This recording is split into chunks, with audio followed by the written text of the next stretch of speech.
So, what is an anamorphic lens and why would you want to use one? Well, an anamorphic lens is a lens that allows you to capture a widescreen image on a standard 35mm film, or in this case here, a mobile phone sensor.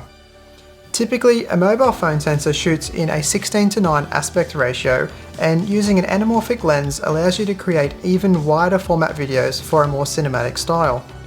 Along with the wider field of view, you also get the typical anamorphic lens flares and some minor distortion. The lens squeezes the wide field of view into the 16:9 aspect ratio, and then in post-processing, or depending on the app you use, you de-squeeze the footage to be left with a much wider image. Anamorphic lenses have been used in cinematography since the 1950s and can cost upwards of $100,000. So for under $170 US, you can get the Sandmarc 1.33 or 1.55x anamorphic lens and have a similar look to your mobile filmmaking. Full disclosure, Sandmarc did send me this lens and accessories to review, but this is not a paid video. The version I have here is the 1.55x, and in the box you get the lens, a nice lens pouch, a clip mount and a strong feeling plastic case suitable for your iPhone, in my case here the 13 Pro Max. The lens feels really well built, it's heavier than I expected, and it comes with front and rear lens caps for protection. To use the lens, you can screw the lens onto the clip mount and then mount that on your phone, or using the included case, screw the lens onto the thread of either the wide lens or the telephoto lens. Once the lens is mounted, you need to rotate it so the white line of the lens is aligned with the indent on the case, and this ensures all the verticals in the frame are as they should be. You can see here as I rotate the lens how it affects the shot and why it needs to be oriented correctly.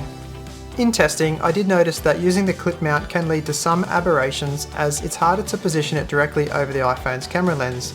So I definitely recommend using the iPhone case and screw the lens onto that where possible. Sandmarc also sell a Pro case for your phone that is a more premium construction made from leather and features MagSafe charging if you prefer using that. It's a great everyday case.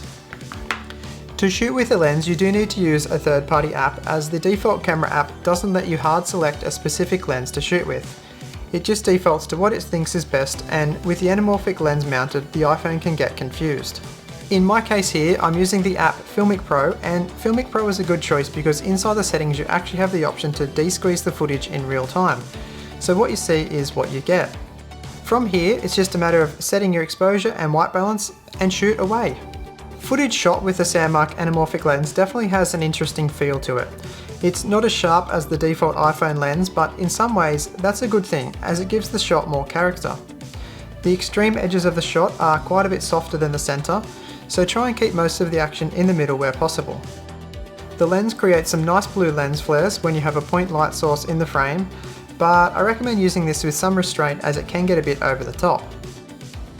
To create an even more cinematic feel to your video, especially for daytime shots, Sandmarc also sell a motion variable filter, which is essentially a variable neutral density filter that can screw directly onto the front of the anamorphic lens.